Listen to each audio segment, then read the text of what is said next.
O encontro apologético hoje à noite, um pouco diferente. O preletor principal será o Eliel Rodrigues. Eu convidei o Eliel, pode subir, por favor, e pode trazer o seu notebook. Aqui está o Eliel Rodrigues. Eu convidei o Eliel porque foi meu aluno na Universidade Mackenzie e ele fez uma pesquisa muito bem feita dentro do parâmetro acadêmico sobre a congregação cristã no Brasil. E como este ano é o ano do centenário da congregação cristã no Brasil, embora muitos crentes da congregação não saibam disso, mas a congregação faz 100 anos este ano, então eu creio que seria muito importante. Nós não poderíamos passar o ano de 2010 sem tratar da congregação cristã no Brasil. Então, eu convidei o Eliel, fez o seu trabalho, a sua pesquisa, muito bem feita, sob a minha orientação. Eu lembrei, o Eliel é a pessoa indicada, é uma das pessoas indicadas para falar sobre a congregação cristã no Brasil. E no Brasil tem pouca coisa escrita sobre a congregação, poucos preletores que falam de forma equilibrada e bastante informativa sobre a congregação. Então, nós estaremos aqui hoje para tratar disso. Depois da palestra do Eliel, já combinei com ele, eu vou usar um pequeno tempo no fim da palestra, e aí nós teremos as contribuições, como a gente sempre faz no encontro apologético. Depois das contribuições, nós abriremos para perguntas. E eu sei que tem muita curiosidade, muita novidade, muita coisa acontecendo hoje, em termos de congregação cristã.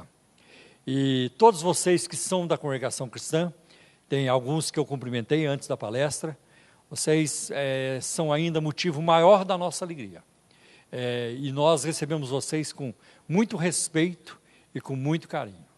Bem-vindos em nome de Jesus. Então, com a palavra, Eliel Rodrigues. Boa noite, irmãos. Eu quero saudar a todos com a gloriosa paz do Senhor. Amém. Depois que nós cantamos esses cânticos e sentimos a presença de Deus, não é verdade?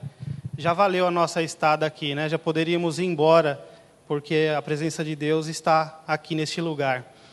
Quando eu era membro da congregação, irmãos, eu acreditava que o Espírito Santo ele só se manifestava lá, na minha igreja, onde eu estava. Mas quem pode negar que a presença de Deus está aqui entre nós, neste lugar, né, irmãos? Então, se você é da congregação, eu queria que você abrisse o seu coração e sentisse também a presença do Senhor neste lugar. Amém. Irmãos, meu nome é Eliel Rodrigues, eu agradeço o convite do pastor, do professor Paulo Romeiro. Ficamos ali 4 anos no Mackenzie estudando, e no final do nosso trabalho, eu já entrei com esse propósito de fazer o trabalho sobre a congregação, e fizemos esse trabalho sob a orientação do pastor Paulo Romeiro. Um pequeno testemunho, irmão, só para os irmãos terem uma noção. Eu nasci na congregação cristã no Brasil. Quando eu nasci, meus avós já eram da congregação.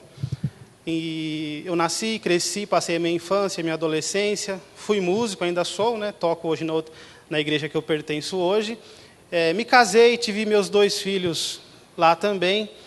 E em um determinado momento, eu trabalhando num serviço no ano de 2001, lá na congregação, nós não podemos estudar a Bíblia sistematicamente. E eu estava lá no meu departamento, trabalho com contabilidade, e um irmãozinho da Assembleia de Deus entrou no departamento e começou a conversar comigo sobre uma Bíblia de estudo, né?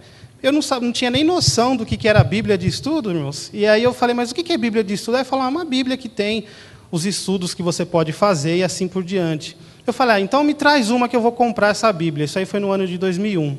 Aquele servo de Deus me trouxe a Bíblia, e eu estudando, irmãos, me deparei com um texto que eu gostaria que todos nós lêssemos agora. Eu gostaria que você abrisse a sua Bíblia em Efésios capítulo 2, versículos 8, 9 e 10.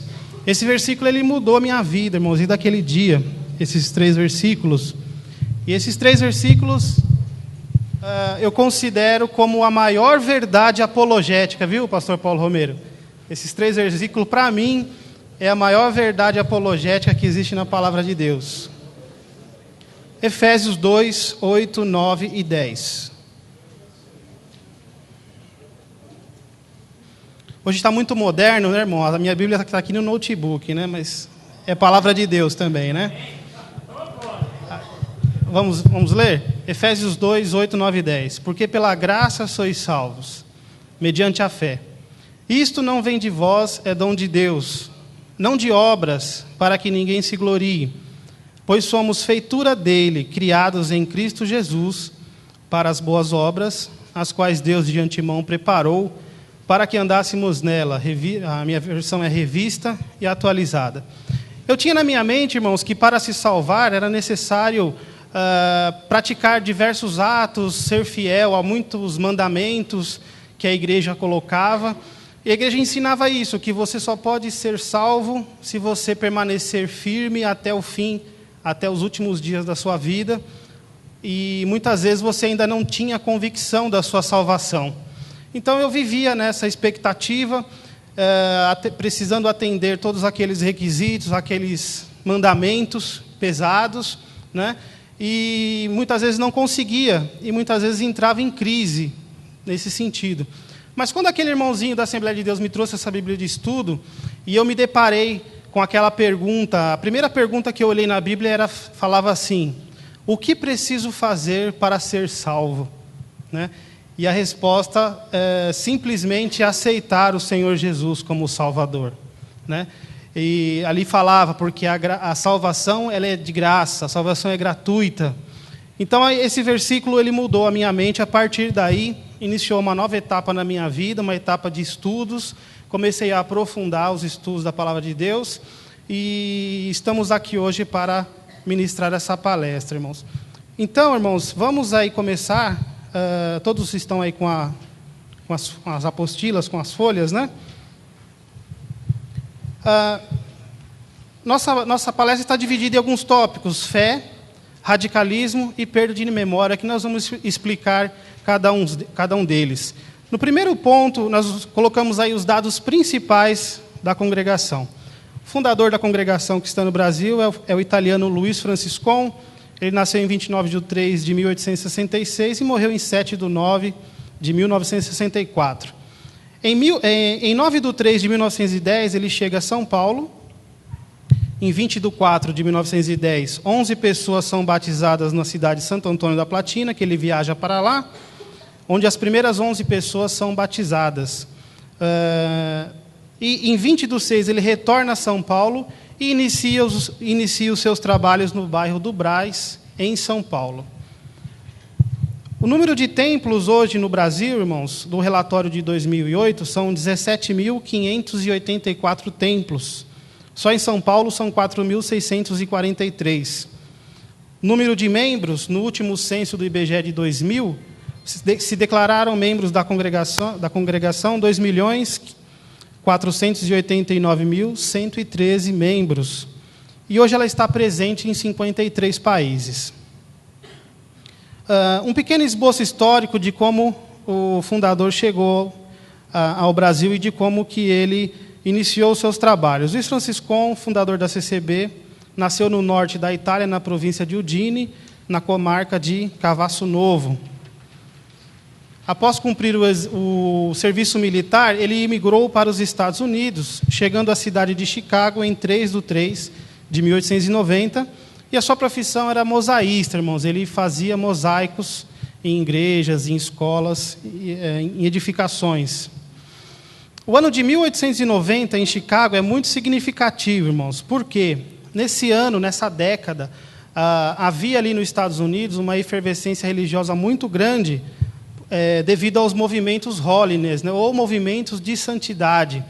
E esses movimentos eles permeavam as denominações naquele período, tanto a metodista como a presbiteriana e assim por diante. Esse movimento cresceu muito, e esse movimento holiness promoviam acampamentos para que as pessoas recebessem o batismo com o Espírito Santo. Mas esse batismo ainda não havia glossolalia, ainda não havia o falar em línguas. E também, neste lugar, nessa cidade, era a época em que vivia o grande pregador, o avivalista D.L. Moody.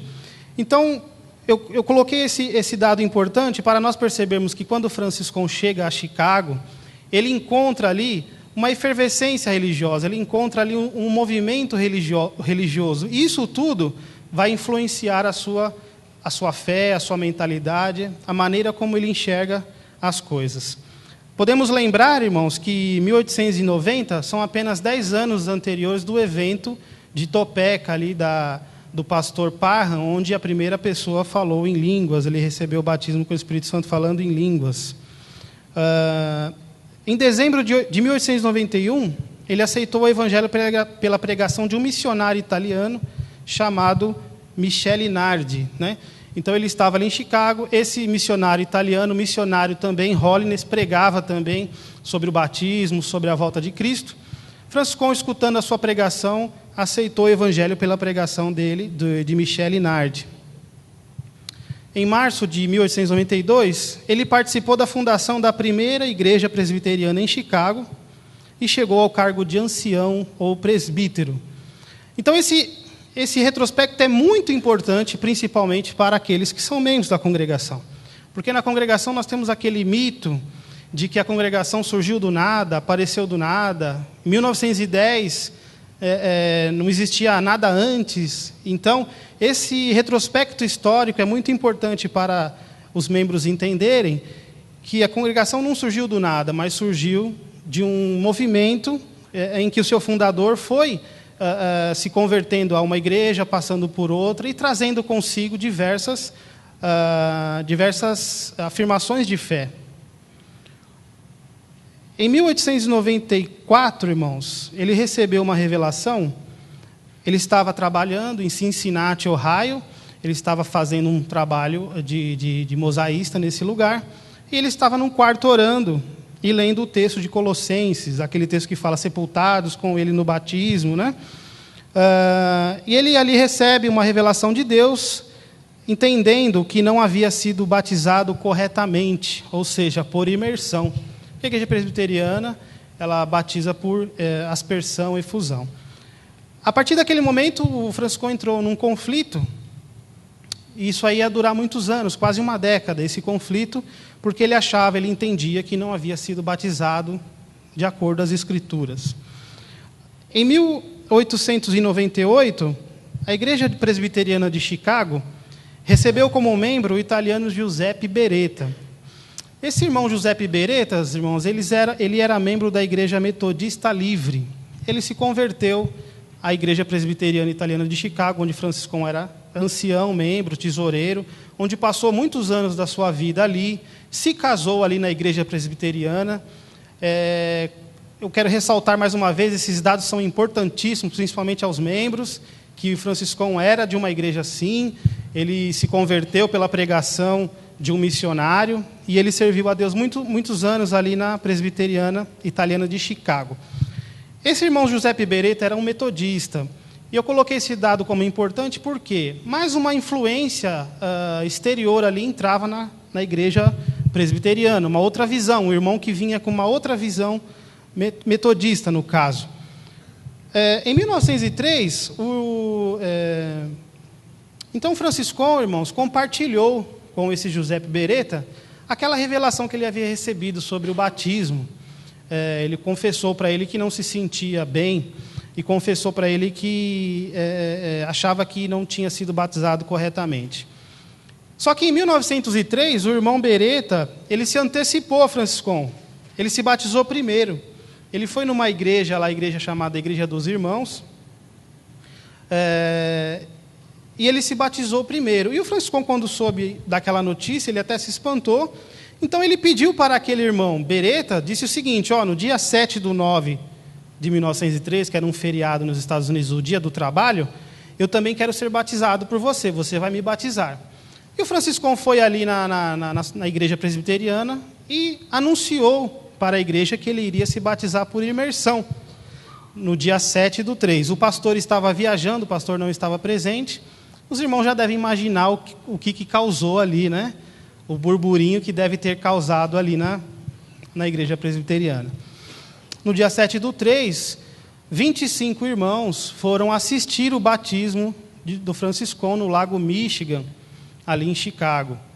E o irmão Giuseppe Beretta batizou 18 irmãos por imersão ali junto com o Franciscon. Não havia saída, né, irmãos? Não tinha como mais manter ali a relação ali dentro da igreja presbiteriana, porque o Franciscon estava com essa nova visão. Mais 18 irmãos também foram batizados ou rebatizados, vamos assim dizer também.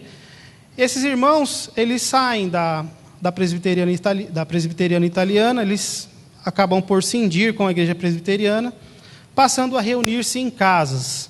Então, eles faziam os cultos nas casas e cultuavam a Deus, e ali tomavam a Santa Ceia ou a ceia, e ali eles cultuavam a Deus em casas, até que eles conseguiram um local, e ali eles fundaram a Assembleia Cristã de Chicago. Uma igreja formada por esses 18 irmãos que saíram da presbiteriana junto com o Franciscon. Houve algumas diferenças ali. O Franciscon se afastou desse grupo num primeiro momento. Eu não vou entrar em detalhes, mas o que aconteceu foi que o Franciscon se afastou um pouco dessa Assembleia Cristã. O irmão Giuseppe Beretta, com outros, Pedro Ottolini e outros irmãos também, tomaram ali a direção daquele movimento, daquela igreja Assembleia Cristã em Chicago. Franciscon se distanciou com mais alguns irmãos. O grupo já era pequeno. Imagina ele já se distanciando com alguns irmãos também. E ali, irmãos, Franciscon, em 1907, ele andando ali por Chicago, ele ouviu a pregação. Um pregador que estava numa praça, e ele ficou sabendo que na missão da Rua Norte, havia uma igreja ali, havia uma missão liderada pelo pastor William H. Durham, onde se pregava o batismo com o Espírito Santo, com a evidência da glossolalia, com a evidência das línguas. E Franciscon ficou muito interessado por aquela missão, por aquele lugar. E ele relata, tudo isso que eu estou relatando aqui, faz parte de uma pequena autobiografia que o próprio Luiz Franciscon escreveu. Isso são todos dados fornecidos por ele mesmo, né? Não existe nada inventado, tirado, deturpado. Existe mesmo o documento que eu coloquei na primeira página, na rodapé. Existe esse documento que todos podem... Se você tiver acesso a alguém da congregação, você pode pedir para ler isso. Na internet já há muito material também.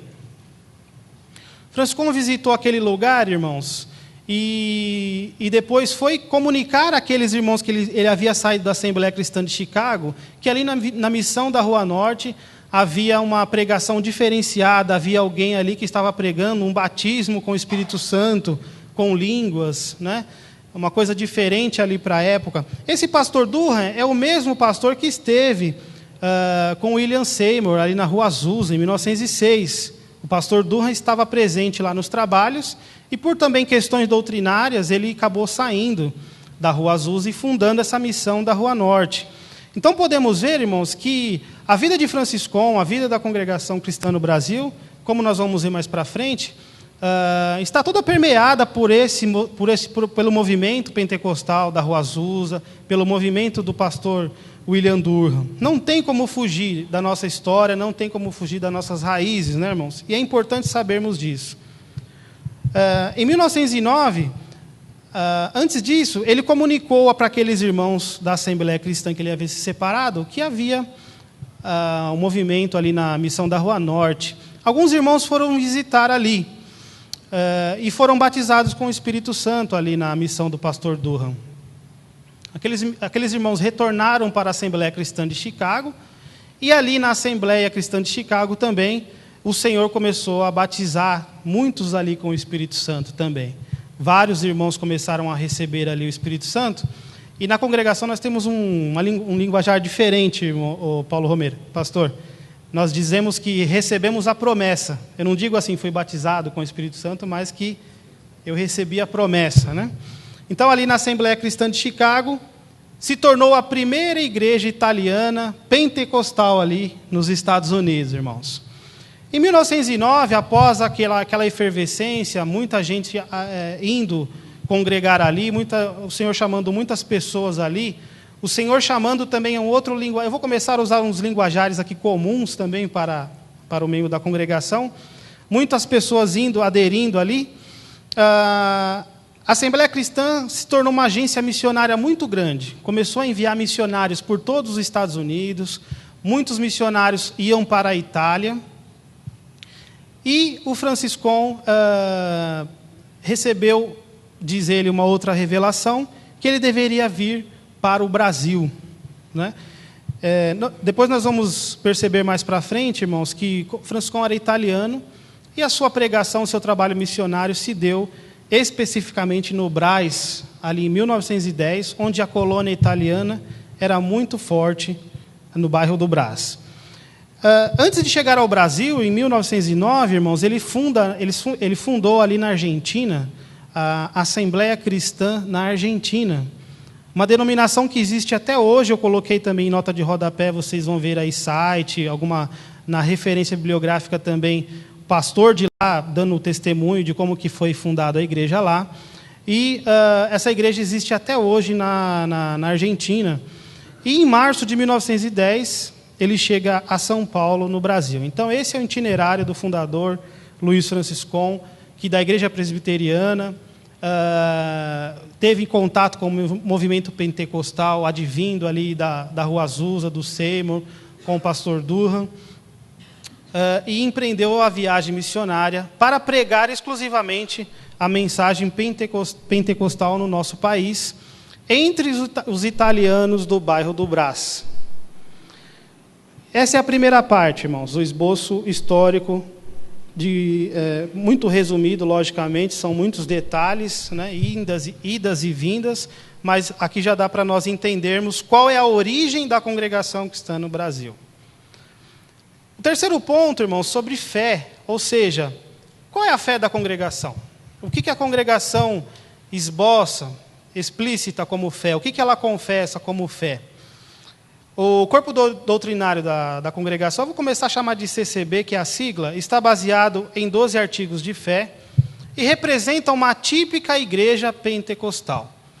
Se nós pegarmos os 12 pontos e lermos, perceberemos que a congregação é sim uma igreja pentecostal, aliás, a primeira igreja pentecostal a ser organizada no nosso país, no Brasil. O estudioso Donald Dayton, ele observa que, além da marca característica da glossolalia, o movimento pentecostal possui uma teologia de 4 pontos. Jesus salva, Jesus batiza com o Espírito Santo, Jesus cura e Jesus voltará. Eu acredito que todos os irmãos aqui que são pentecostais concordam com essa definição, né? Todos nós aqui acreditamos nesses 4 pontos. Não é a igreja quadrangular, não, viu, irmãos? É os 4 pontos da teologia pentecostal. E segundo Mendonça, um outro estudioso, a CCB se enquadra no chamado pentecostalismo clássico, ou conforme Freston, outro estudioso, pentecostalismo de primeira onda. Então a congregação está enquadrada nessa primeira onda do pentecostalismo que chegou ao nosso país. 1910 a Congregação Cristã, 1911 a Assembleia de Deus. São chamados pentecostalismo clássico. Ou seja, aqueles irmãos que são característicos pelos usos e costumes, pelas roupas, pela a questão de brincos, de joias e assim por diante, que nós conhecemos também bastante, né? Podemos observar, em alguns pontos da doutrina da congregação, a marca característica de uma igreja pentecostal, conforme Dayton definiu. Os pontos de doutrina constam do artigo 10º do Estatuto de 1936. Então, aqui eu coloquei 4 pontos de doutrina da própria congregação, que demonstram que ela é, sim, uma igreja pentecostal. Os irmãos mais para frente vão entender por que eu estou dando essa ênfase. O ponto 5 diz que nós cremos na regeneração, o novo nascimento só se recebe pela fé em Jesus Cristo, que pelos nossos pecados foi entregue e ressuscitou para a nossa justificação. Os que estão em Cristo Jesus são novas criaturas, Jesus Cristo para nós foi feito por Deus sabedoria, justiça, santificação e redenção. O artigo 7º fala, nós cremos no batismo do Espírito Santo com a evidência de novas línguas, conforme o Espírito Santo concede que se fale. O artigo 10 fala, nós cremos que Jesus tomou sobre si as nossas enfermidades, está alguém entre vós doente, chama os presbíteros da igreja, orem sobre ele ungindo com azeite. e a oração da fé salvará o doente. O artigo 11, nós cremos que o mesmo Senhor, antes do milênio, descerá do céu, com alarido, com voz de arcanjo e com a trombeta de Deus. Então, esses 4 pontos demonstram aquilo que Dayton explícita, que a congregação se encaixa nessa definição de uma igreja do pentecostalismo clássico ou uma igreja do pentecostalismo da primeira onda. E assim nós enquadramos aqui a congregação nesse aspecto. O ponto 4 que nós colocamos aí, irmão, radicalismo, pastor Paulo, eu tenho até que hora aqui? 8h30 agora? 9 horas. Nesse ponto 4, irmãos, nós vamos falar um pouco do radicalismo, né, que existe dentro da CCB. Podemos perceber que eu tive o cuidado de pegar aí documentos próprios da igreja, para não dizer que somos nós que estamos falando e que estamos deturpando a imagem, assim por diante. Não é? Então, vamos pegar aqui documentação própria, que aí nós ficamos sabendo da opinião deles mesmos. Né? Embora a CCB seja uma igreja pentecostal, ela não reconhece esse título. Aliás, não reconhece outro título, senão de a graça de Deus. Ou seja, embora a congregação seja pentecostal, participou daquele movimento da Rua Azusa e assim por diante, ela não se vê como uma igreja pentecostal. E mais para frente nós vamos trabalhar também mais esse conceito. A CCB também não está ligada e não mantém relações com nenhuma igreja no Brasil, nem no mundo, muito menos com a Assembleia de Deus, né, irmãos? Que inclusive também é uma igreja do pentecostalismo clássico, né?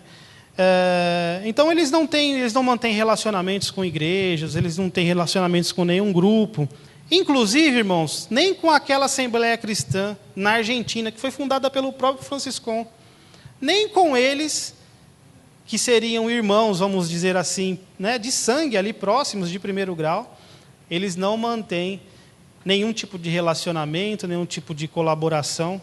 Nós vamos entender o porquê. Vejamos o que diz o tópico 20 da 53ª Assembleia Geral Anual de 1988. Anualmente, irmãos, na congregação existe uma Assembleia Geral, onde vem pessoas do mundo todo, onde existe a congregação, anciãos, ministros, né, da congregação, eles vêm para São Paulo, ali no bairro do Brás, naquele templo, onde é feita uma Assembleia Geral Anual de ensinamentos, onde se trata ali de deliberações diversas, e esses tópicos são dessas Assembleias Gerais de Ensinamento. Então, nós podemos ler aí, eles se manifestaram pelo tópico 20 dessa Assembleia. Congregação não é pentecostal. Congregação não se originou de dissidentes da Assembleia de Deus. A Assembleia de Deus não surgiu da congregação que está no Brasil. As entidades que analisam o movimento evangélico em nosso país costumam nos classificar entre as igrejas pentecostais, devido ao fato de esses também crerem na manifestação do Espírito Santo com evidência de novas línguas. Não somos pentecostais, nem temos afinidades com quaisquer outros ramos evangélicos. Deus derramou a promessa, aí ele está explicando no entendimento deles o que é o pentecostalismo. Deus derramou a promessa do Espírito Santo sobre os discípulos em Jerusalém, no dia de Pentecostes. Este era um dia de festa nacional dos judeus, motivo pelo qual os judeus de todas as partes da terra se achavam reunidos em Jerusalém. A lei de Moisés determinava esta festa anual, entretanto, a efusão do Espírito nada tem a ver doutrinalmente com a festa de Pentecostes, portanto, nós nada temos com o pentecostalismo. Um dos jornais da capital de São Paulo publicou o artigo no qual menciona que a congregação se originou dos dissidentes da seita Assembleia de Deus. Não é verdade. Isso, não é verdade. E se faz necessário contestar isso publicamente. Também não é verdade que a Assembleia de Deus tenha se originado de pessoas que se afastaram da congregação. Tudo isso que nós lemos demonstra realmente uma falta de conhecimento, né, irmãos? Conhecimento histórico, de conhecimento bíblico. Ou seja, eles não têm noção de onde vieram, das suas origens, do seu passado religioso. E isso é muito deletério para a denominação e para os membros. Não vamos entrar aqui em méritos, né, da culpa é de quem, mas isso aqui nos mostra e nos alertam o quão é perigoso nós não adquirirmos conhecimento da palavra de Deus. Nós estamos falando da congregação, mas quantas outras religiões aqui e seitas no Encontro Apologético promove todos os meses, e percebemos o mesmo problema, a falta de conhecimento sistemático da palavra de Deus, né? Isso não abona, isso não explica, isso explica, mas não justifica, porque a palavra de Deus nos fala para conhecermos ao Senhor, né? Oséias fala para conhecermos ao Senhor, prosseguirmos em conhecer, conheçamos e prossigamos em conhecer ao Senhor. Então, muitas vezes essas coisas que escutamos, esses ensinamentos que foram passados oralmente, de pai para filho, de membro para membro, onde não há um registro, a congregação não registra nada, irmãos. A congregação não escreve nada. O único documento que nós temos, que conta a história, foi esse próprio livreto que o Franciscão escreveu. Além disso, não há nada, não há mais nada. Como o pastor Paulo Romero falou, nem os 100 anos eles não estão comemorando. Não vão comemorar os 100 anos, porque não é para se dar glória para o homem, né? Porque depois, mais para frente, nós vamos trabalhando esse conceito que eles têm também. A CCB, dessa forma, se mantém em posição isolada, considerando-se a única igreja verdadeira. Para ela, o verdadeiro evangelho foi restaurado somente em 1910, através das revelações dadas por Deus ao fundador Luiz Franciscon. Para a CCB, a verdadeira igreja deve possuir os seguintes ensinamentos que nós vamos ler aqui. Irmãos, curiosamente, a exemplo de outros movimentos que nós escutamos aqui, o pastor também, os outros preletores falarem, há um detalhe interessante nessas igrejas que, vamos dizer assim, que são meio problemáticas. Todas elas acreditam que o evangelho um dia se perdeu, lá pela época do Constantino, né, pastor Paulo? O evangelho se deturpou, a igreja se perdeu, e a igreja, não existia mais a igreja do Senhor. Mas eu me lembro bem do mês passado, que o pastor também falou isso, salientou. Se fosse assim, se a igreja tivesse se perdido, se a igreja estivesse corrompida e deturpada em toda a sua essência, Cristo teria sido um mentiroso, né, pastor Paulo? Oi?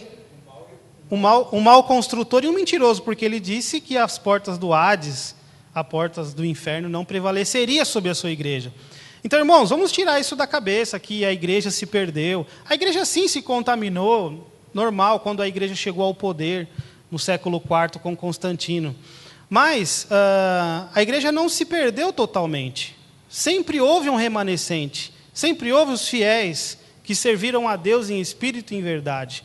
Então, vamos tirar da cabeça isso, que em 1844, Jesus ia voltar, a igreja foi restaurada, que só em 1910 o evangelho foi restaurado.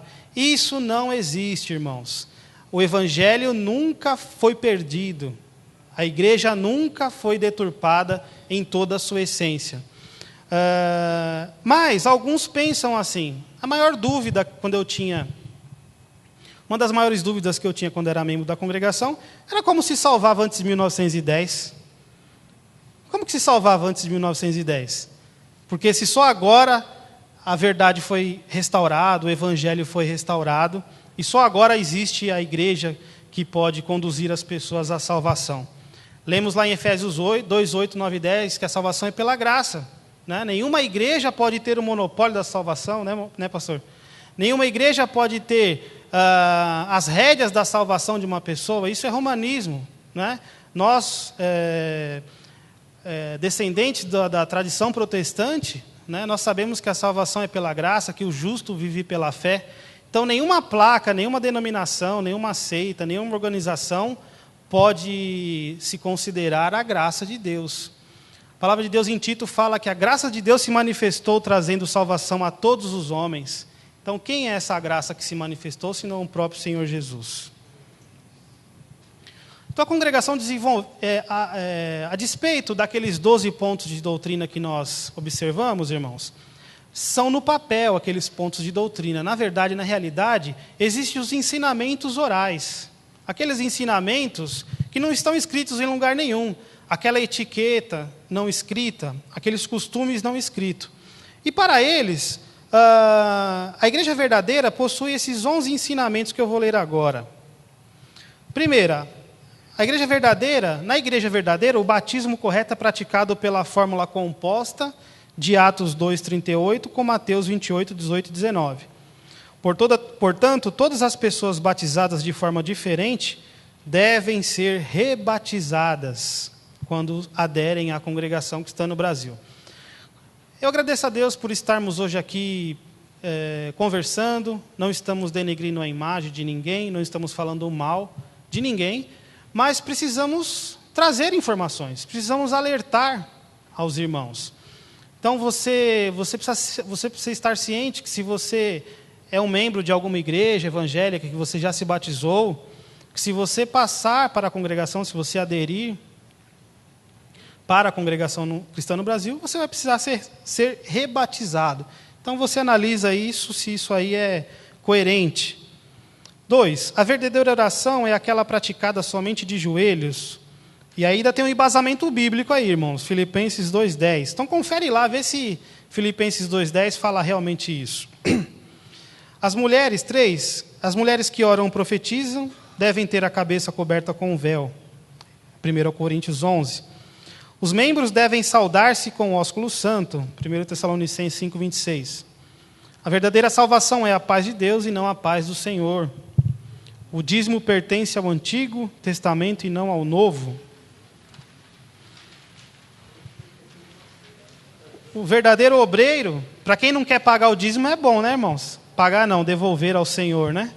Para quem não quer devolver é bom. Não, isso aqui é do Antigo Testamento, né? Então é uma boa, né? E tem embasamento bíblico ainda, o pior de tudo é isso. É verdade. 7, o verdadeiro obreiro não pode receber salário, pois aquilo que recebeu de graça deve dar de graça. Mateus 10:8, depois você vai analisando aí. O evangelho não deve ser pregado em lugares públicos. O Espírito Santo enviará aqueles que são predestinados à salvação à CCB. A pregação do sermão não deve ser preparada, mas sim revelada na hora que se irá pregar. O Espírito Santo irá trazer, naquele momento, o que deverá ser ensinado à igreja. Quando o membro falece, ele dorme, não tem consciência do que acontece ao seu redor. A Bíblia é apenas um livro que se torna a palavra de Deus quando pregada pelo ancião. Então, esses 11 pontos são aqueles ensinamentos intrínsecos, que não estão escritos, mas que são seguidos e entendidos por todos os membros. Eu acreditava em todos eles, sem tirar nem pôr nada, né? Esse ponto 11, a Bíblia é apenas um livro, isso aqui eu pude escutar da boca do próprio ancião, porque quando eu saí, depois os irmãos vão ver no final, tem a nota de rodapé número 6. Quando nós tivemos algum entendimento, irmãos, começamos a estudar um pouco mais. Em 2001, quando eu li aquele versículo de Efésios 2:8, algo começou a incomodar o nosso coração a respeito de tudo aquilo que nós vivíamos ali e que entendíamos daquela maneira. Eu quero dizer para os irmãos que não foi fácil, não queríamos sair da igreja, porque imagine você que está numa igreja onde você nasceu, onde você cresceu, onde você tem os seus parentes, onde os seus avós já eram de lá. A situação não era boa, não queríamos sair e nem nos regozijamos em ter saído. Mas, irmãos, quando a verdade, muitas vezes da palavra de Deus, ela toca o nosso coração, ela bate em nós, não há como fugir, muitas vezes, daquilo que Deus nos chama para fazer. Então, ali em 2001, começou conosco esse problema de consciência, né? Onde já não concordávamos com muitos ensinamentos, né? Isso se prolongou até o ano de 2006, irmãos, quando em 2006 eu, o meu pai, minha mãe, meus irmãos tivemos a difícil atitude de sair de nos desligarmos da congregação.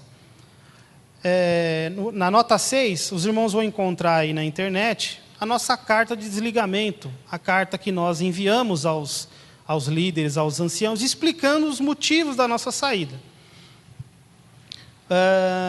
E ali, numa reunião, que estávamos reunidos para deliberação disso, esse ponto 11 foi muito enfatizado, onde eles entendem que a Bíblia por si só, a Bíblia aqui, se eu pegar uma Bíblia agora e colocar ela aqui, fechada, ela não é a palavra de Deus.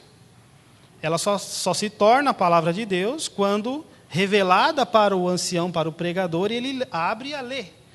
E aí ela se torna a palavra de Deus. Por isso que não se pode preparar antes, nem estudar nada, tem que ser a coisa momentânea. Mas nós sabemos que isso não é verdade, né, irmão? Se nós abrirmos a palavra de Deus em qualquer versículo, nós percebemos, a própria palavra atesta em Hebreus, que ela é viva e eficaz, é mais cortante que a espada de 2 gumes, que penetra a alma, o coração, e é apta para dissecar os ossos e o pensamento.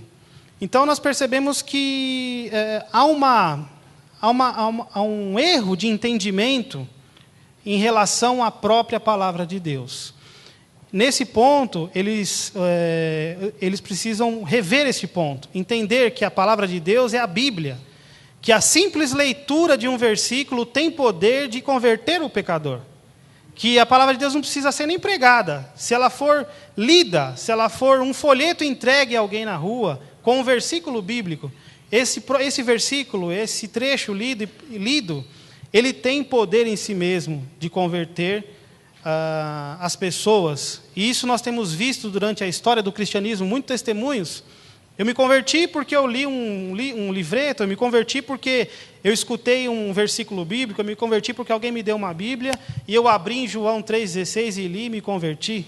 Então, esse ponto é crucial para os irmãos que estão aqui da CCB entenderem que a Bíblia é a palavra de Deus. E já encaminhando para o final, irmãos, esses 11 pontos aqui, eu deixei aqui uma deixa aqui para o pastor Paulo Romero, o professor Paulo Romero, para ele tentar refutar aqui biblicamente esses 11 pontos, mesmo porque é importante nós sabermos se realmente isso aqui é bíblico, tem fundamento bíblico. Será que tem fundamento bíblico que a verdadeira salvação é a paz de Deus e não a paz do Senhor? Né? Como que ficam os irmãos assembleanos aí? A paz do Senhor, né? Então, de que Senhor? E eu mesmo falava, né? Mas de que Senhor, né? Então, realmente, a falta de conhecimento tem trazido muitos malefícios. Ponto 5, irmãos, perda de memória. Muitos estranharam esse ponto aí. Nossa, tem amnésia, né? O pessoal da congregação tem amnésia. De uma certa forma, sim, né? Porque eles não se reconhecem como pentecostais, eles não têm ligações com nenhuma igreja, eles não têm, nem no Brasil, nem no mundo, com nenhum movimento. Eles acreditam que a verdadeira graça só foi restaurada em 1910. Então há um lapso, há um hiato, né? Eles não têm memória, eles não sabem de onde vieram. E isso é muito ruim para os crentes, né? O cristianismo tem 2000 anos, né, pastor? O cristianismo é uma religião histórica, né? E não conhecer a história do cristianismo, para todos nós, irmãos, é algo muito perigoso. Porque quando eu não conheço a história, quando eu não conheço os movimentos dentro do cristianismo, as pessoas que foram mártires, as outras denominações, né? Quando eu não conheço isso, eu acabo me isolando dentro do meu mundinho ali, dentro da minha igreja. E eu acho que tudo aquilo que é pregado ali é a única verdade. Não existe mais nada, não existe mais coisas sendo pregadas diferente em outros lugares. E a palavra de Deus diz que a graça ela é multiforme, né? O Senhor derramou uma graça multiforme. Então, glória a Deus pelos movimentos, glória a Deus pelas outras denominações, glória a Deus que eu não preciso chamar de irmão só aquele que é da minha própria igreja, mas eu tenho uma grande família. Deus tem nos provido de uma extensa família sobre a face da terra, não é verdade, irmãos? Então, eu coloquei aí que Franciscon ele desenvolveu seu trabalho missionário na colônia italiana do Brás, em São Paulo. Durante algumas décadas, os membros eram, em sua grande maioria, ou quase totalidade, imigrantes italianos, Com o passar do tempo, ela se abriu naturalmente às demais etnias do Brasil. Atualmente, esse fato é muito pouco conhecido para a maioria dos membros. Até o final da década de 30, a década de 40, a congregação cristã era uma igreja exclusivamente de imigrantes italianos. Os cultos eram pregados em italianos, os inários eram escritos em italianos, né? E com o passar do tempo, a igreja foi se abrindo, as outras etnias, as outras pessoas foram se aculturando, ou seja, a igreja foi se aculturando naturalmente ao Brasil e as pessoas foram aderindo. E isso foi um ponto positivo, porque o imigrante italiano chegava em São Paulo, muitas vezes longe da sua terra, longe do seu povo, da sua língua, e encontrava ali uma colônia italiana, encontrava ali uma igreja italiana, e ele ali aderia àquele lugar e se sentia mais em casa, se sentia mais confortável. Então, eu acredito que esse foi um dos pontos cruciais para que a igreja crescesse muito do jeito que cresceu, porque houve essa base na colônia italiana em São Paulo, no bairro do Brás. Até hoje, irmãos, muitos anciãos, muitos líderes ainda são italianos, descendentes de italianos. E o Franciscão ele visitou o Brasil em 10 oportunidades, a última foi em 1947. Desta forma, a liderança da igreja ficou nas mãos dos anciãos brasileiros. O Franciscão visitou muito pouco a congregação aqui no Brasil. No momento que ele viu que a igreja já estava consolidada, fortalecida, ele não visitou mais, também por motivos de saúde, e ele ficou preocupado com missões, ele foi fazer o seu trabalho missionário. E a igreja, irmãos, como não tinha a presença do seu fundador aqui, né, uma presença marcante, ela ficou, os líderes aqui no Brasil, eles tiveram aquele sentimento de que realmente esta é a graça de Deus, porque nós não temos líderes, nós não temos homens aqui que estão à frente, né? O próprio líder acabou não estar aqui presente conosco, ele não veio. Então, essa ausência colaborou um pouco também para que passasse essa cultura para os membros, né? Era importante que ele estivesse presente, mostrando também as suas origens, de onde ele tinha vindo, para que a igreja aqui no Brasil não perdesse contato com as suas origens. A CCB não mantém nenhum registro histórico de suas origens, a não ser um pequeno opúsculo contendo as memórias de Luiz Franciscon, nem tampouco está comemorando o seu primeiro centenário, como a gente comentou aqui. A falta de conhecimento histórico contribui para que o membro não se sinta parte de nenhum movimento do cristianismo. O membro da CCB não reconhece como irmãos adeptos de outras igrejas cristãs, né? Então, nós podemos perceber aí por que esse tópico, perda de memória ou falta de memória, que é o que tem contribuído muito para essa postura da congregação em relação ao Evangelho como um todo. A CCB acredita que a sua fundação não teve influência de nenhum movimento, que foi obra exclusiva do Espírito Santo, através da revelação dada ao seu fundador. No preâmbulo do seu estatuto, nós podemos ler o seguinte, no preâmbulo: o Senhor iniciou sua obra no Brasil, por um seu servo, percebam aí, irmãos, a sua obra no Brasil, por um seu servo, nem o nome dele é mencionado, não é?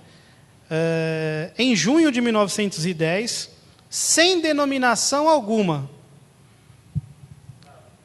Complicado, né, irmãos? Nós sabemos aí que ele era presbiteriano italiano, que ele participou ali do movimento pentecostal, não é?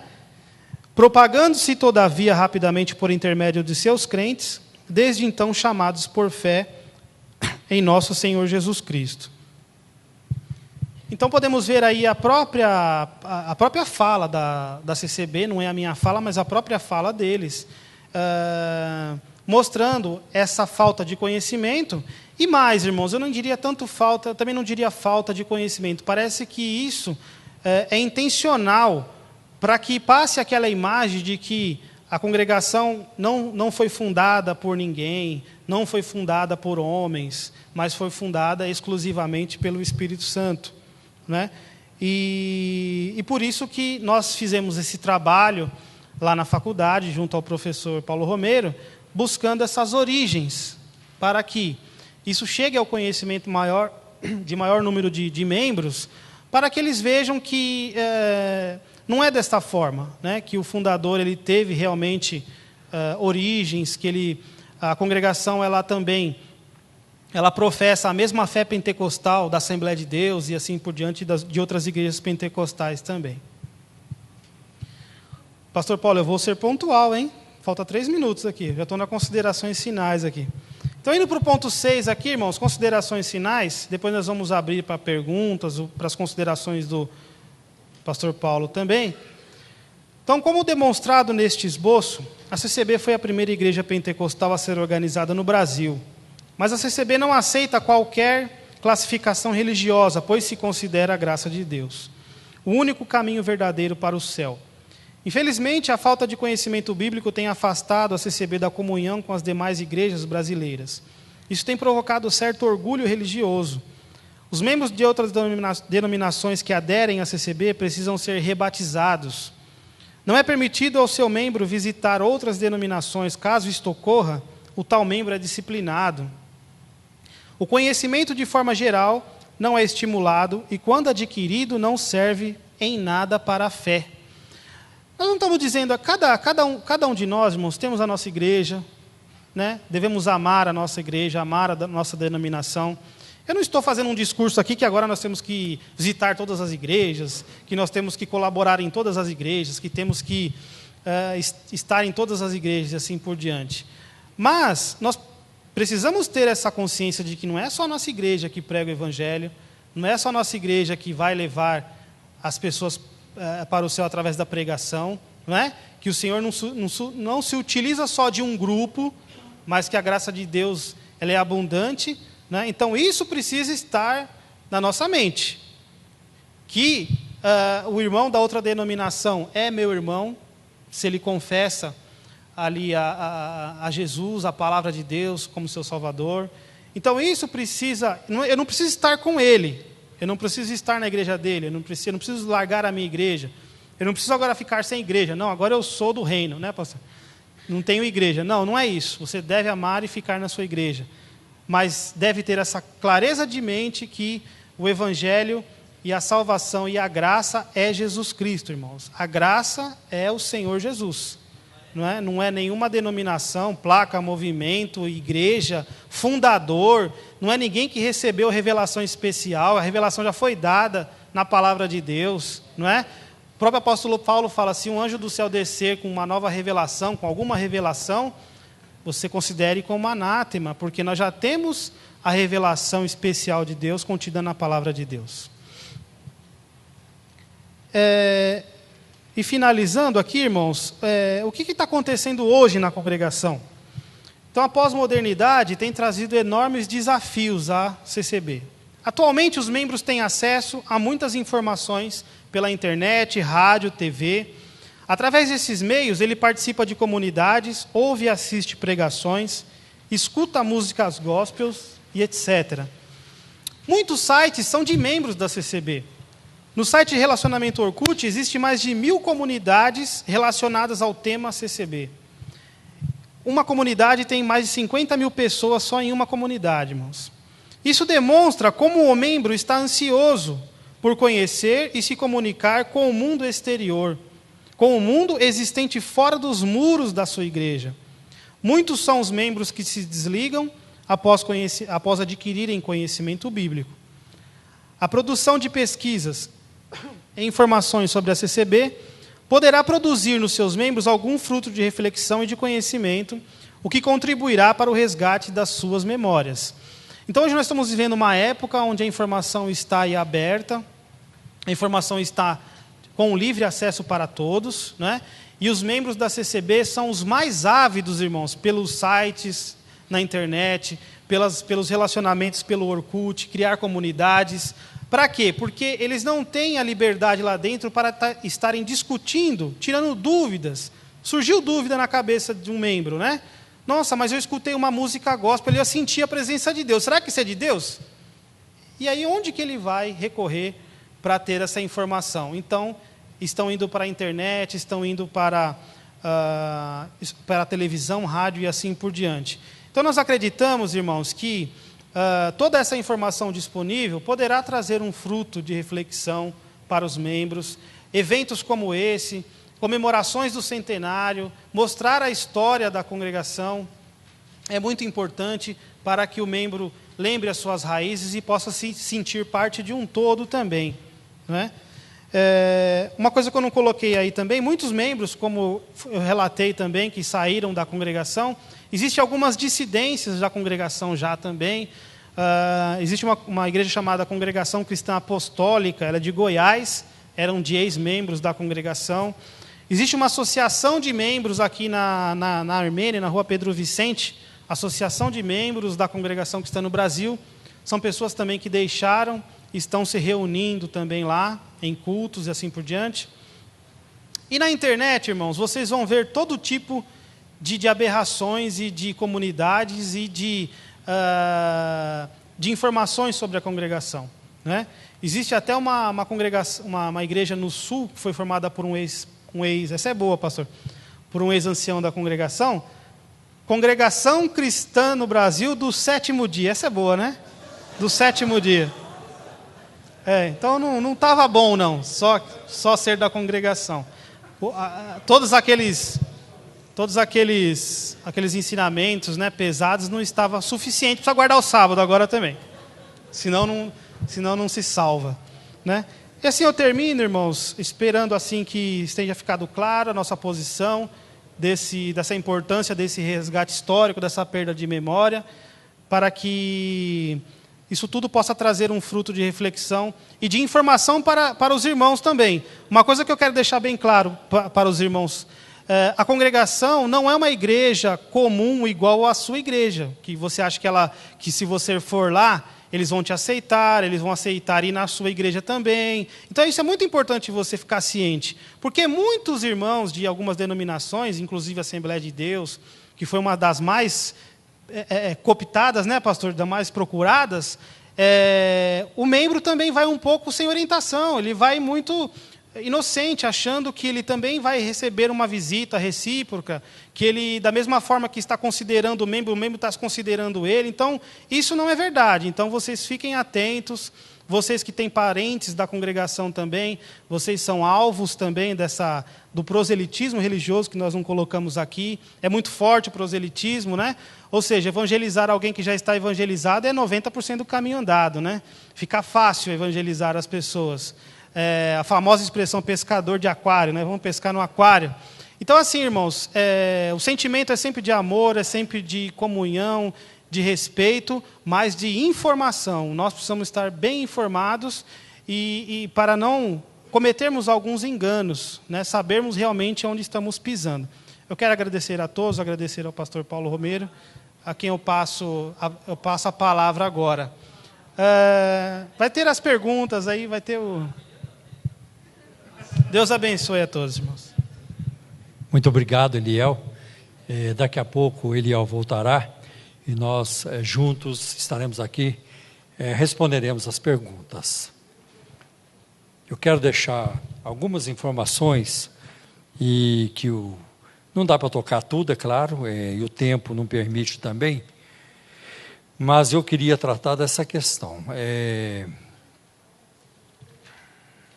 A congregação que está no Brasil tem permanecido, ao longo da sua existência, imutável quanto à sua forma de governo, sua estrutura eclesiástica e modus vivendi, seu estilo de vida, né? Seu modo de viver. Como demonstra um documento da denominação que traz um resumo da convenção, realizada em fevereiro de 1936, um regimento interno com data de 1948, e uma declaração de fé na sua 8ª edição. A igreja não tem clero assalariado e explica: todo servo de Deus deve trabalhar para o seu sustento material.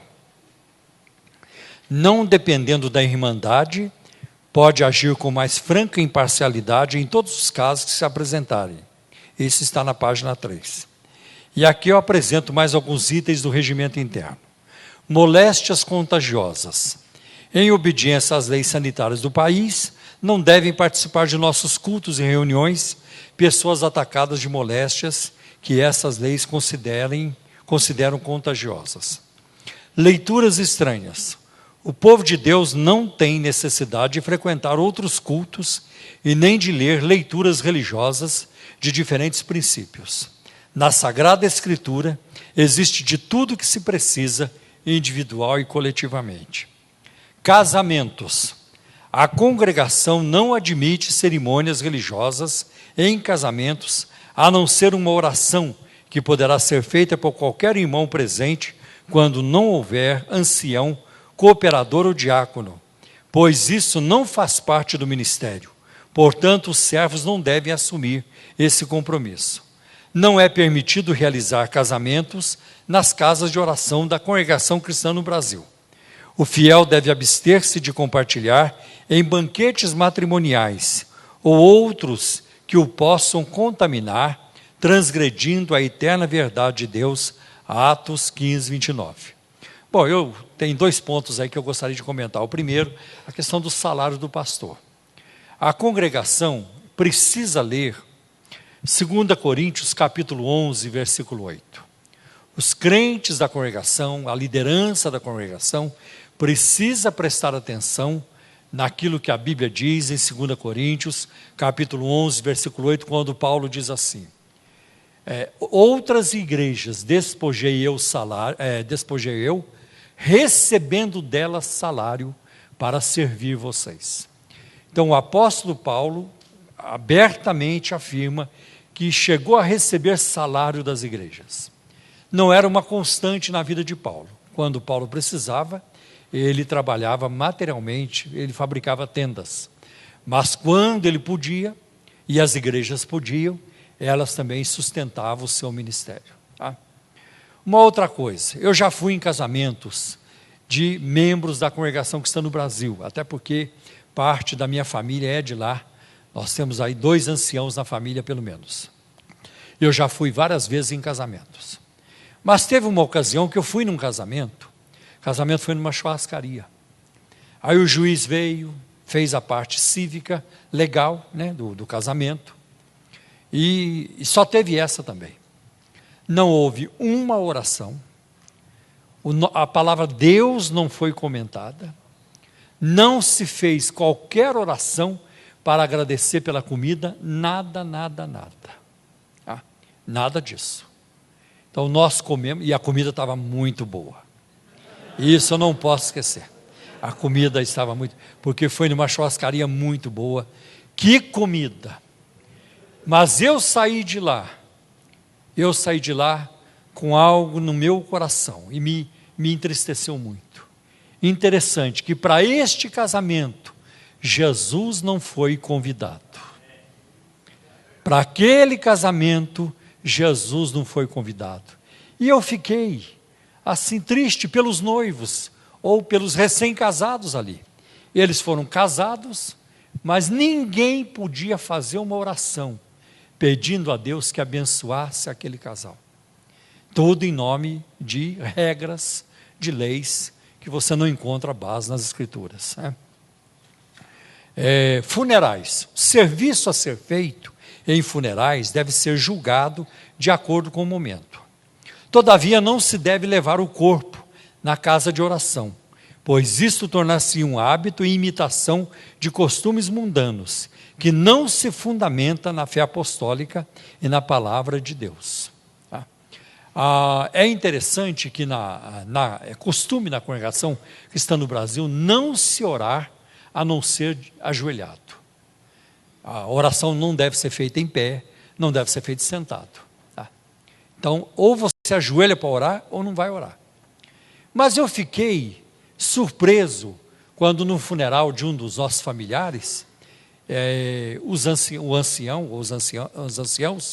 então disseram: irmãos, chegou um estudo novo, chegou um ensino novo.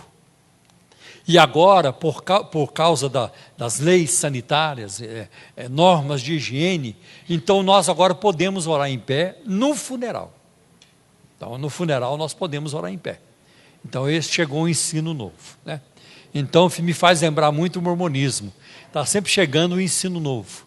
Por que eu preciso de um ensino novo? Quando a Bíblia Sagrada é a palavra de Deus eterna. né? E que nunca vai mudar, não é?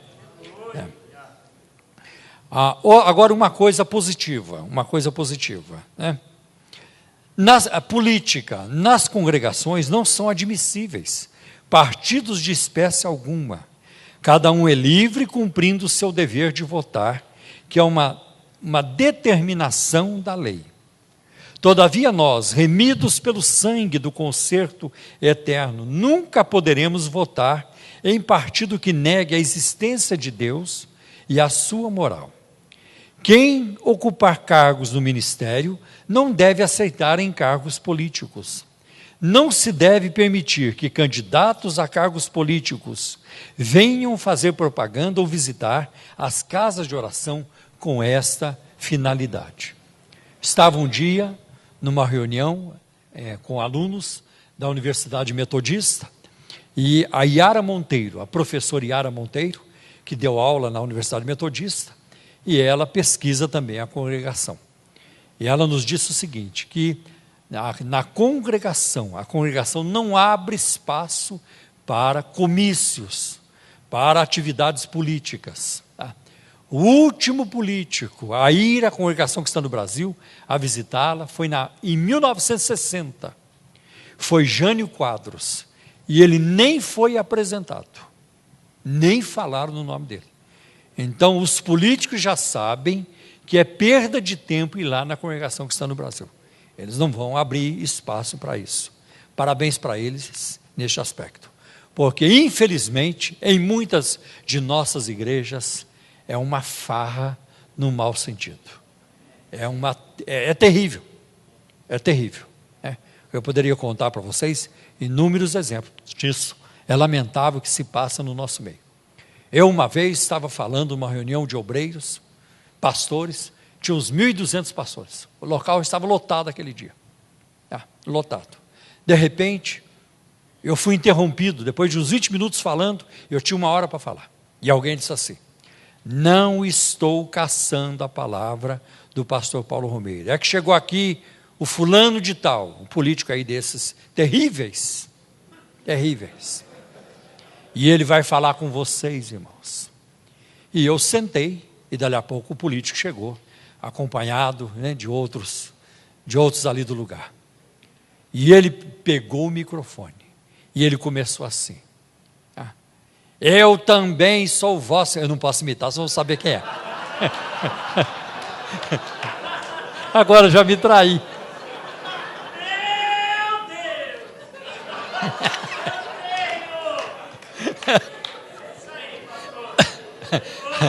Aí ele disse assim.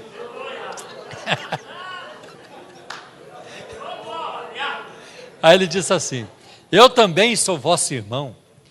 Eu mudei, né, agora, né? Porque eu creio no amor de Deus e no juízo final.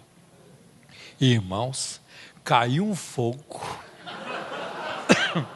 Caiu um fogo, era só pastor, presbítero, diácono, obreiros, com a mão levantada, gritando em línguas. Eu fiquei olhando e falei, mas aonde que esse pilantra foi arranjar tanta unção?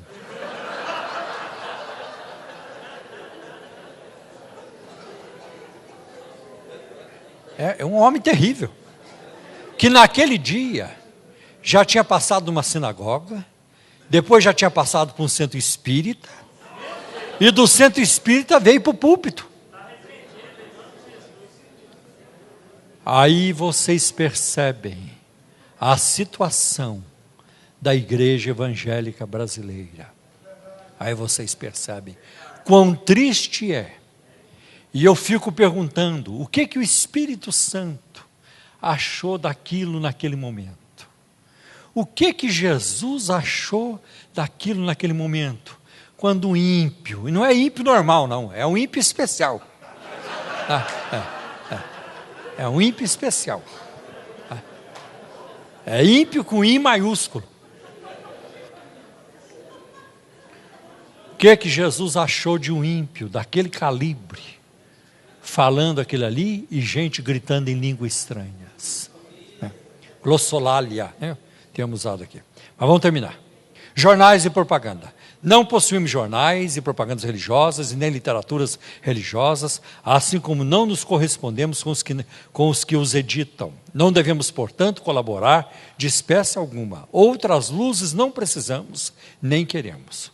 O tempo muda sempre, porém a palavra de Deus é imutável. Mudam os homens, porém o Senhor é o mesmo, eterno e fiel. Olha, tem muita coisa que não vai dar para tratar hoje, mas daqui a pouco, no perguntas e respostas, a gente possa ajudar um pouco mais, né? Existe o abuso de bebida alcoólica por grande parte dos membros da congregação cristã do Brasil. Isso é um fato. Isso é um fato porque eu presencio isso. Eu já vi isso muitas vezes. Tá? Tanto que muitas pessoas no estado do Paraná, onde a congregação é mais forte, no Sudeste, São Paulo, Paraná, várias pessoas no Paraná se referem à congregação cristã no Brasil como congregação cristã do barril, por causa do uso excessivo de bebida alcoólica por muitos deles. O anti-intelectualismo, isso é importante, eu vou fechar com isso praticamente. O anti-intelectualismo é baseado em 2 Coríntios, capítulo 3. Se você quiser abrir lá comigo.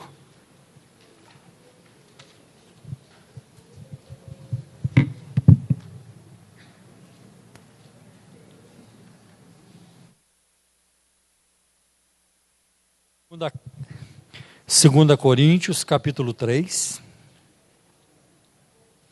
Diz assim, versículo 6. O qual, 2 Coríntios 3, versículos 6 e 7. O qual nos fez também capazes de ser ministros do Novo Testamento, não da letra, mas do Espírito, porque a letra mata e o Espírito vivifica. Então este é um texto muito usado, pensado pelos crentes da congregação para afirmarem constantemente: nós não precisamos ficar presos na letra, não precisa ficar aí tentando entender a Bíblia. A Bíblia, na hora do culto, pergunta-se, o ancião pergunta, geralmente para os cooperadores ou diáconos: o irmão está com a palavra? Não, eu não estou com a palavra. O irmão está com a palavra? Não, eu não estou com a palavra. Irmão, você está com a palavra? Eu também não. Às vezes pode estar.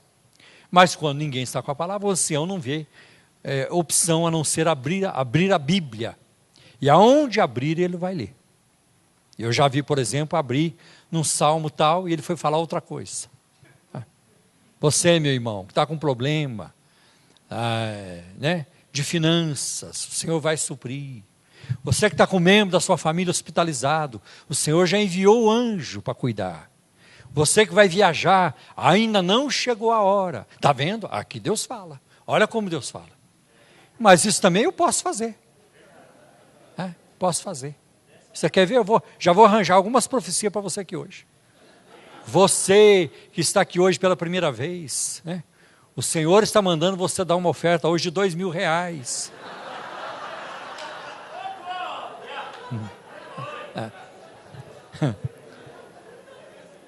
E ai de ti se não creres.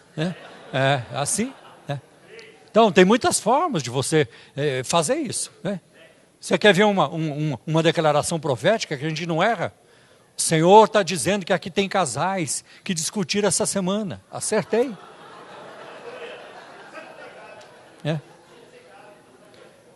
Aqui tem pessoas com problema no cheque especial. Acertei de novo. Ou no cartão de crédito. Bom, então, veja bem, para refutar isso, versículo 7. E se o ministério da morte, gravado com letras em pedra, a letra mata, não é a letra da Bíblia, é a letra da lei, gravada em pedras lá no Antigo Testamento. Agora, é muito triste a situação de um membro da congregação cristã no Brasil que cai em adultério. E eu sei, e a palavra de Deus assim diz, que o adultério é um pecado terrível. É verdade, é verdade. Destrói, é uma destruição enorme, é verdade. Mas ninguém pode dizer que o adultério é um pecado imperdoável. Porque se o adultério for o pecado imperdoável, nós vamos ter que tirar Davi do capítulo 11 do livro de Hebreus. Os heróis da fé. Está lá no capítulo 11. E gente que teve muita encrenca no Antigo Testamento, aparece na lista dos heróis da fé, em Hebreus capítulo 11. A Raabe, a meretriz, está lá. A prostituta, está lá. Jacó, o usurpador, enganou o irmão, está lá. E aí, no versículo 32, Davi aparece, o adúltero, o assassino, está lá também. Tá? Isso significa o quê? É a graça de Deus, é favor imerecido. E eu já disse isso, vou repetir porque pode ajudar alguém. O nome Davi aparece umas 70 vezes no Novo Testamento, mas o seu pecado nenhuma vez. O Espírito Santo não permitiu que os escritores do Novo Testamento citassem o pecado de Davi. Sabe por quê? Porque o Espírito Santo já não lembrava mais. Dos seus pecados, não me lembro mais. Então, é muito complicado quando alguém cai em adultério. Aí a própria mãe não conversa mais com o filho, não cumprimenta, vira a cara para ele. Ninguém quer saber mais dele. E agora parece que flexionaram um pouquinho, abriram um pouquinho. Estão dizendo, não, você pode vir, senta lá no último banco. Se um dia Deus mandar, a gente vai lá e faz uma oração, mas fica lá. E não é desse jeito. A mulher adúltera, em João 8, não teria a menor chance. Ela seria apedrejada por essa gente. Então eu lamento que tem essas posturas, tem coisas boas, mas tem essas posturas. Tá? Questão do som da alma não é bíblico, os adventistas também creem assim, por quê? Porque você vai ver, por exemplo, você vai ver no Monte da Transfiguração, em Mateus 17, aparecem duas personagens conversando com Jesus. Duas personagens do Antigo Testamento, Moisés e Elias. Tudo bem que Elias não morreu, foi trasladado, mas Moisés morreu, e ele não estava dormindo, estava conversando com Jesus. Aí você pega Lucas capítulo 16, quando Jesus fala do rico e Lázaro. E você vai ver que o rico não está dormindo na eternidade. Pelo contrário, estou aqui atormentado nessas chamas. E ninguém dorme atormentado. É muito difícil pegar no sono quando você se sente atormentado. É muito difícil, né? É muito difícil. Só se o rico estivesse passando por uma insônia muito grande lá no inferno, mas tem nada a ver. Eu acho que um texto melhor ainda é o de Apocalipse capítulo 6, versículos 9 e 10, quando João diz, eu vi as almas daqueles que foram mortos por causa do testemunho de Jesus, estavam debaixo do altar de Deus, né? E roncavam com grande ronco. É isso que está lá? Não. E clamavam com grande voz. Então, quem dorme é o nosso corpo. Está lá em Mateus 27, é o corpo que dorme. Mas nós não vamos dormir depois de morrermos. O problema é que esses grupos têm problema com linguagem figurada na Bíblia. É uma metáfora, é um eufemismo. O que nós encontramos em Atos capítulo 7, Estevão adormeceu, está vendo, está dormindo. Por quê? Porque o sono é o primo da morte. São muito parecidos. Então, quando uma pessoa está dormindo, parece que está morta, né? Então, é muito parecido. Então, a Bíblia usa isso aí para atenuar a linguagem, suavizar a linguagem. Porque muitas vezes nós usamos linguagens nada simpáticas sobre a morte. Fulano abotoou o paletó.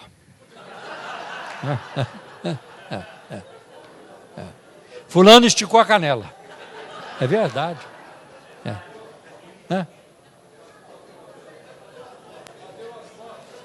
É verdade, fulano bateu as botas. E essas não são expressões felizes, não. Então, a Bíblia usa uma expressão melhor para suavizar, e nós também usamos, né?